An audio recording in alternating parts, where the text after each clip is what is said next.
ونتوكل عليه ونعوذ بالله من شرور أنفسنا ومن سيئات أعمالنا من يهده الله فلا مضل له ومن يضلله فلا هادي له ونشهد أن لا إله إلا الله وحده لا شريك له ونشهد أن سيدنا وسندنا وحبيبنا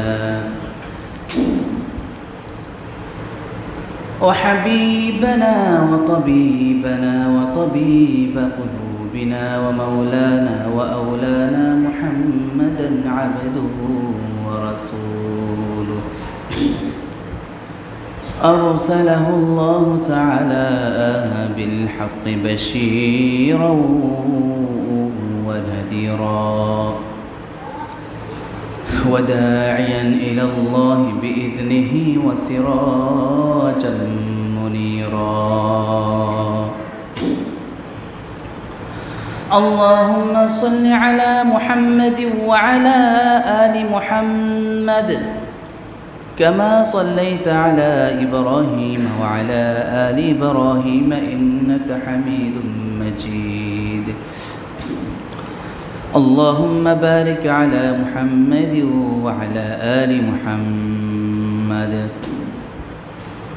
كما باركت على إبراهيم وعلى آل إبراهيم إنك حميد مجيد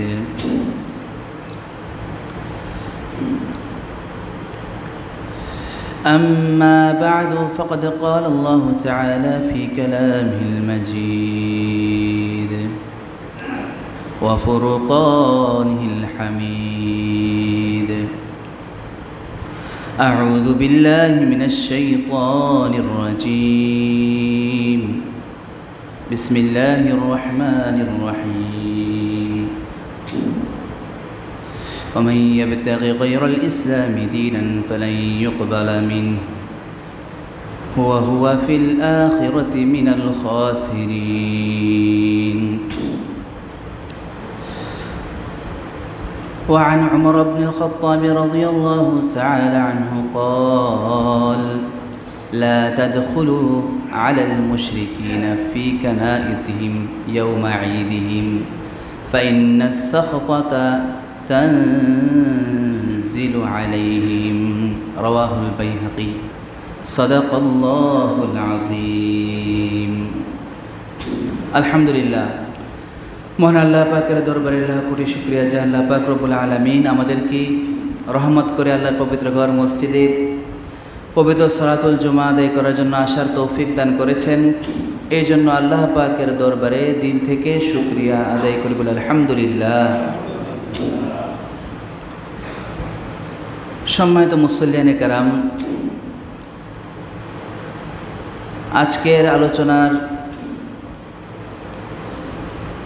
আজকের সংক্ষিপ্ত আলোচনার বিষয়বস্তু হলো অমুসলিমদের ধর্মীয় অনুষ্ঠান এবং মুমিনের করণীয়। মোহতারাম হাজরিন, আল্লাহ পাক রব্বুল আলামিন আল্লাহ তাআলার কাছে একমাত্র গ্রহণযোগ্য দিন হলো ইসলাম। আল্লাহ তাআলা বলছেন ইন্নাদ-দীনা ইনদাল্লাহিল ইসলাম। আল্লাহ তাআলার নিকট একমাত্র মনোনীত পছন্দনীয় এবং গ্রহণযোগ্য নির্বাচিত দিন হলো ইসলাম। তো যে ব্যক্তি এই দিন এবং ইসলাম থেকে মুখ ফিরিয়ে নেবে তার কোনো আমল গ্রহণযোগ্য হবে না। আল্লাহ তাআলা কোরআনে বলতেছেন ومن يبتغي غير الإسلام دينا ومن يبتغي غير الإسلام دينا فلن يقبل منه। যে ব্যক্তি ইসলাম ছাড়া অন্য কোনো ধর্ম যে তালাশ করে গ্রহণ করে লাই ইউকবালা মিন ফালাই ইউকবালা মিন, আল্লাহ তাআলা কখনো তার পক্ষ থেকে তা গ্রহণ করবেন না, কবুল করবেন না। ওয়া হুয়া ফিল আখিরাতি মিনাল খাসিরিন, সে আখিরাতের মধ্যে ক্ষতিগ্রস্তদের অন্তর্ভুক্ত হবে। আসলে ইসলাম হচ্ছে একমাত্র পূর্ণাঙ্গ দিন। আল্লাহ পাক রব্বুল আলামিন ইসলামকে দিন হিসেবে পূর্ণাঙ্গ করে দিয়েছেন, পরিপূর্ণ করে দিয়েছেন। আল্লাহ তাআলা কোরআনে বলতেছেন, আল ইয়াউমা আকমালতু লাকুম দীনাকুম ওয়া আতমামতু আলাইকুম নি'মাতি ওয়া রাদিতু লাকুমুল ইসলাম দীনা। আল্লাহ তাআলা বলতেছেন, আজকে আকমালতু লাকুম দীনাকুম, তোমাদের জন্য তোমাদের দিনকে পরিপূর্ণ করে দিয়েছি। ওয়া আতমামতু আলাইকুম নি'মাতি, এবং আমার নিয়ামত তোমাদের উপরে পরিপূর্ণ করে দিয়েছি। ওয়া রাদিতু লাকুমুল ইসলাম দীনা, এবং ইসলামকে তোমাদের জন্য দিন হিসাবে আমি পছন্দ করেছি। তো এই ইসলামকে রেখে কেন আমাদের মূর্তি পূজার কাছে কেন যেতে হয়? মোহতারাম হাজরিন, আল্লাহ তাআলার সাথে শিরিক করা, কাউকে শরিক করা সবচেয়ে বড় কবিরা গুনাহ। তো যারা না বুঝে আল্লাহ তাআলার সাথে শরিক করতেছে, তারা যতক্ষণ না পর্যন্ত তওবা করে ইসলাম ধর্ম গ্রহণ না করে, ততক্ষণ পর্যন্ত আল্লাহ তাআলা তাদেরকে ক্ষমা করবেন না, মাফ করবেন না। তো বর্তমান এই যে দুর্গাপূজা চলতেছে, আমার আজকের সংক্ষিপ্ত আলোচনার বিষয়বস্তু হচ্ছে এই বিধর্মীদের ধর্মীয় অনুষ্ঠানে আমাদের কি, মুমিন হিসেবে, আমাদের মুসলিম হিসেবে কি করণীয় সে সম্পর্কে। এত সুন্দর দিন এবং ইসলামকে আল্লাহ তাআলা আমাদেরকে দান করেছেন, মুসলিম হইয়া আমরা কেন তাদের ধর্মীয় অনুষ্ঠানে আমরা শরিক হচ্ছি, কেন যাইতেছি, তাদের সাথে আনন্দ উৎসবে কেন আমরা মগ্ন হচ্ছি? আমরা এত অবুঝ কেন হইলাম? মোহতারাম হাজরিন, এই বিধর্মীরা যখন তাদের এই ধর্মীয় উৎসব যখন তারা পালন করে, তখন আল্লাহ তাআলা তাদের উপরে আযাব গজব নাজিল করতে থাকেন। মোহতারাম হাজরিন, যা আমাদের চোখে অনেক সময় দেখি না আমরা, সেখানে আযাব নাজিল হতে থাকে, আল্লাহর রহমত থাকে না। দিনে মজলিসের মধ্যে যেরকম আল্লাহর রহমতের ফেরেশতারা বেষ্টন করে রাখে, রহমত নাজিল হতে থাকে, তাদের এই শিরকি অনুষ্ঠানের মধ্যে আল্লাহ তাআলার গজব নাজিল হতে থাকে। মোহতারাম হাজরিন,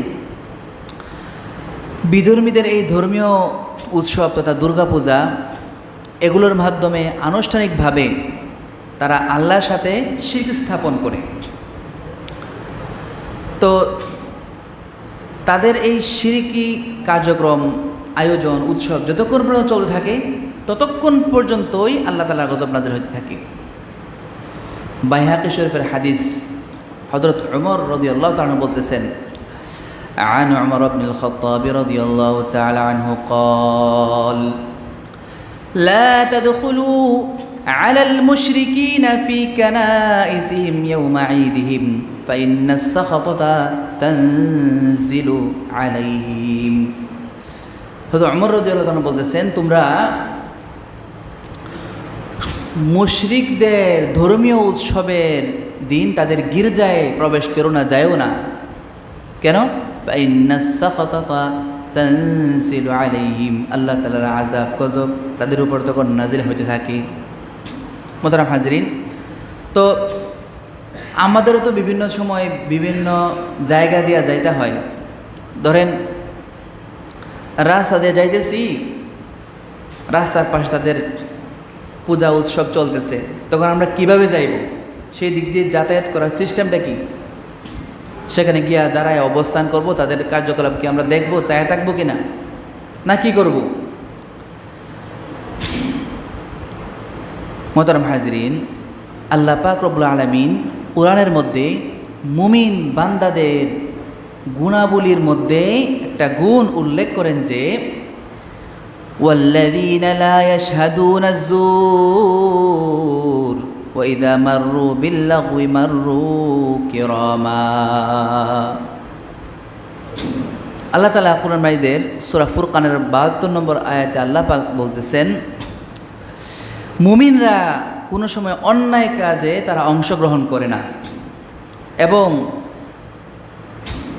তারা যখন খেল তামাশা, বিধর্মীদের উৎসব এর নিকট দিয়ে তারা যখন যায়, তারা ভদ্রভাবে এড়িয়ে যায়, সেখানে গিয়ে অংশগ্রহণ করে না, সুন্দরভাবে এড়িয়ে চলে যায়।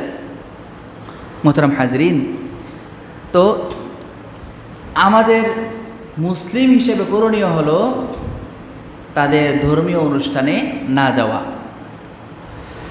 হযরত উমর রাদিয়াল্লাহু তাআলা থেকে একটা হাদিস বর্ণিত আছে, আবু দাউদ শরীফের হাদিস, 4031 নম্বর হাদিস। عن عمر رضي الله تعالى عنه قال عن عمر بن الخطاب رضي الله تعالى عنه قال قال رسول الله صلى الله عليه وسلم من تشبه بقوم فهو منهم। হযরত উমর রাদিয়াল্লাহু আনহু বলতেছেন যে যে ব্যক্তি বিধর্মীদের সাথে সাদৃশ্য গ্রহণ করে, অবলম্বন করে, সে তাদের দলভুক্ত হবে। নবী বলতেছেন যে সে তাদের দলভুক্ত হবে, তাদের দল থেকে অন্তর্ভুক্ত হবে, তাদের সাথে হাসর নাসর সব কিছু তাদের সাথে হবে। তো আমাদের উচিত খুব খেয়াল করে চলা, সুন্দরভাবে চলা, যাতে তাদের সাথে কোনো কার্যক্রমে সাদৃশ্য অবলম্বন না হয়। মোহতারাম হাজরিন, আল্লাহ পাক রব্বুল আলামিন আমাদেরকে ইসলামের মধ্যে পরিপূর্ণরূপে প্রবেশ করতে বলেছেন। আল্লাহ পাক রব্বুল আলামিন সূরা বাকারার 208 নম্বর আয়াতে আল্লাহ তাআলা বলতেছেন, ইয়া আইয়ুহাল্লাযীনা আমানু দুখুলু ফিস-সিলমি কাফা ওয়া লা তাত্তাবিউ খুতুওয়াতিশ শাইতান ইন্নাহু লাকুম আদুউম মুবিন। এই আয়াতটা কখন নাজিল হয় জানেন?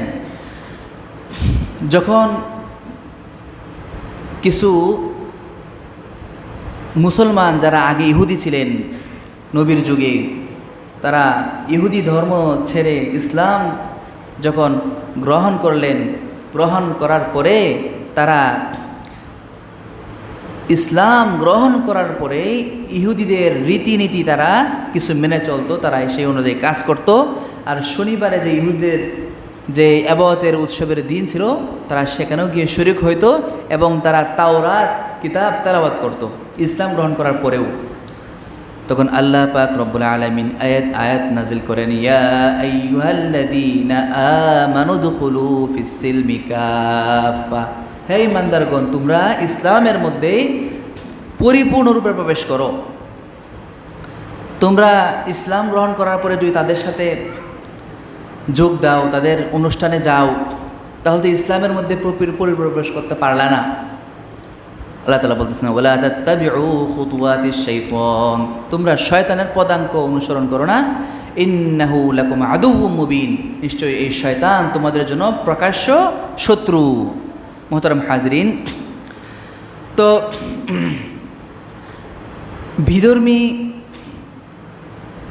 বন্ধুদের সাথে তাদের উৎসবে যাওয়ার বিধান কি? ধরেন আপনার পাড়া প্রতিবেশী, আপনার কলিগ বা আপনার পাশের ঘর, এরকম কেউ যদি হিন্দু থাকে, তো তাদের সাথে যদি আপনার বন্ধুত্ব থাকে, সামাজিক প্রাণী হিসাবে মুসলিমদের সাথে সুসম্পর্ক বজায় থাকলে সমস্যা নেই, রাখা দরকার। তবে তাদেরকে কখনো অন্তরঙ্গ বন্ধু হিসেবে গ্রহণ করা যাবে না, কথাটা মনে রাখবেন। এমনি সুসম্পর্ক আছে, সমস্যা নাই, সুসম্পর্ক বজায় রাখবো। তারা যদি হাদিয়া দেয়, হাদিয়া গ্রহণ করব, হাদিয়াকে দিতেও পারবো, সমস্যা নেই। যেটা গ্রহণ করবো সেটা যেন হালাল জিনিস হয়, হারাম জিনিস না হয়। তো তাদেরকে বন্ধুরূপে, অন্তরঙ্গ বন্ধুরূপে কী করা যাবে না, গ্রহণ করা যাবে না। আল্লাহ তাআলা সূরা মাইদার 51 নম্বর আয়াতে আল্লাহ তাআলা বলতেছেন, ইয়া আইয়ুহাল্লাযীনা আমানু লা তাত্তাখিযুল ইয়াহুদা ওয়ান নাসারা আউলিয়া। ইয়া আইয়ুহাল্লাযীনা আমানু, হে ঈমানদারগণ, তোমরা ইহুদি এবং নাসারাদেরকে তোমরা বন্ধুরূপে গ্রহণ করিও না। বা'দুহুম আউলিয়া ও বা'দ, তারা পরস্পর একে অপরের বন্ধু। তারা কিন্তু পরস্পর একে অপরের বন্ধু।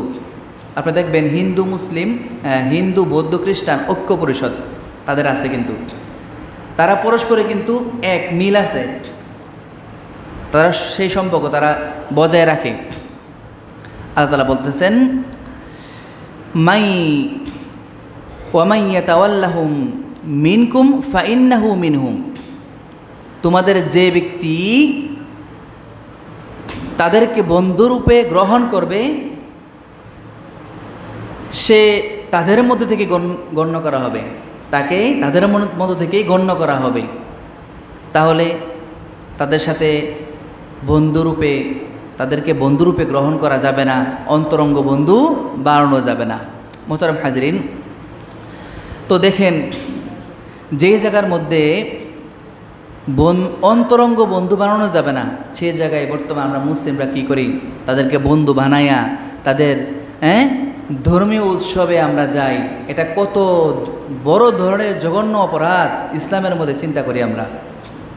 যে জায়গার মধ্যে বন্ধু বানানো নিষেধ, সেই জায়গার মধ্যে তাদের ধর্মীয় উৎসবে আমরা শরীক হই। নাউযুবিল্লাহি মিন যালিক। মোহতারাম হাজরিন, তো রাসূলুল্লাহ সাল্লাল্লাহু আলাইহি ওয়াসাল্লাম সহিহ ইবনে হিব্বানের 2186 নম্বর হাদিসের মধ্যে আরও বলতেছেন, قال رسول الله صلى الله عليه وسلم خالف اليهود والنصارى, তোমরা ইহুদি খ্রিস্টানদের কর্মপন্থার বিরোধিতা করো। তাদের যে কাজকর্ম আছে, তারা যেভাবে চলাফেরা করে, তাদের প্রত্যেকটা জিনিসের কী করো, তোমরা বিরোধিতা করো। মোহতারাম হাজরিন, হিন্দুদের পূজার বিষয়ে, তাদের পূজার শুভেচ্ছা জানানোর বিধান কি? অনেকে দেখা যায় যে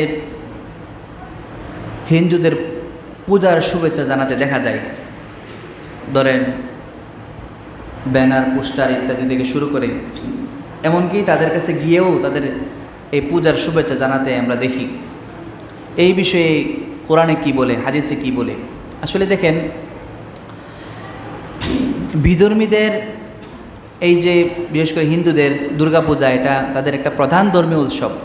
এখানে তারা দেবী দুর্গাকে পূজা করে। এই উৎসবে তাদের এই উৎসব আগাগোড়া শিরিক, শুরু থেকে শেষ পর্যন্ত সম্পূর্ণ শিরিক। তো তাদের এই উৎসবে সেই ধর্মের কাউকে শুভেচ্ছা জানানো মুসলমানদের জন্য সম্পূর্ণ হারাম, সম্পূর্ণ হারাম।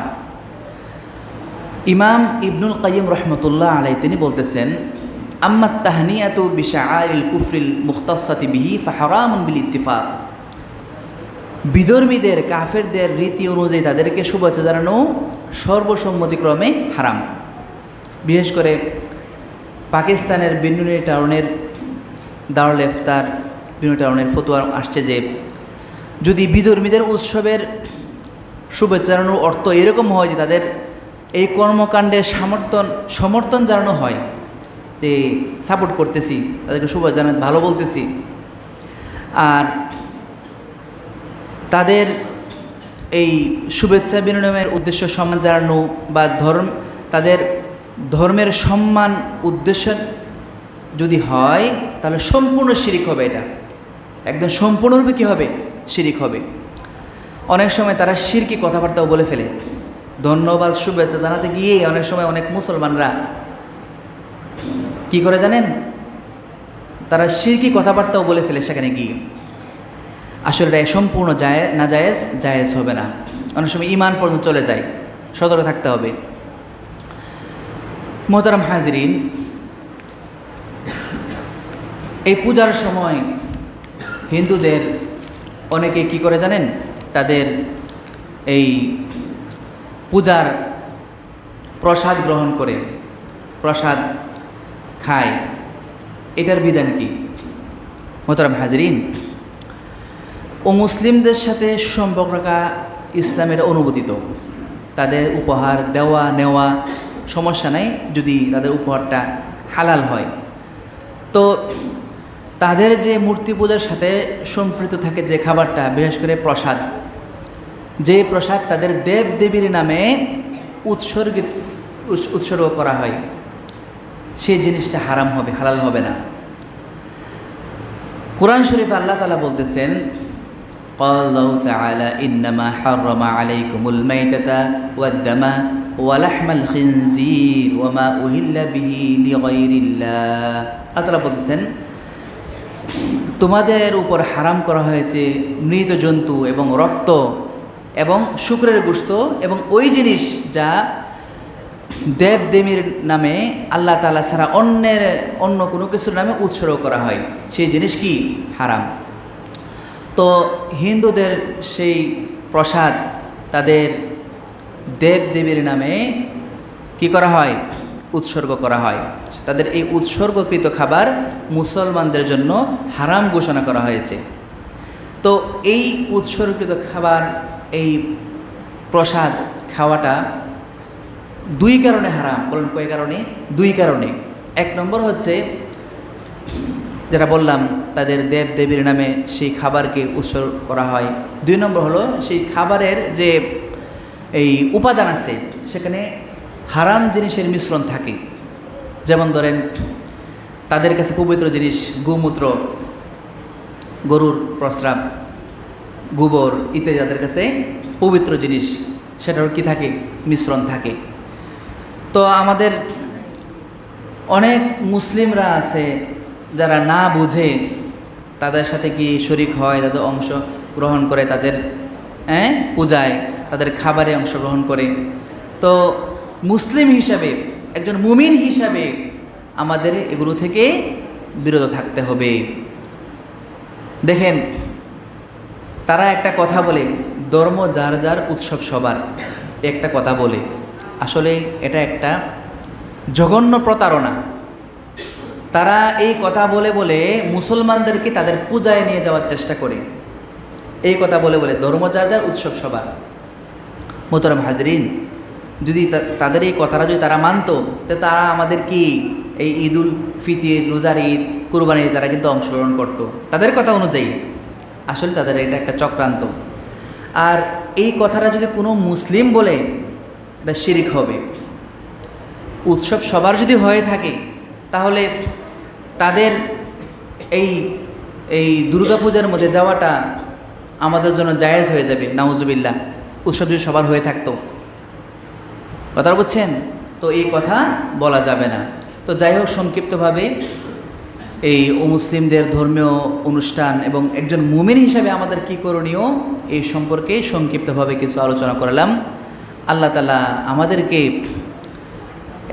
এই কোরআন এবং হাদিসের আলোকে সংক্ষিপ্ত আলোচনা বুঝার এবং আমল করার তৌফিক দান করুন। ওয়া আখিরু দাওয়ানা আলহামদুলিল্লাহি রাব্বিল আলামিন। যারা সুন্নাত পড়েন, সুন্নাত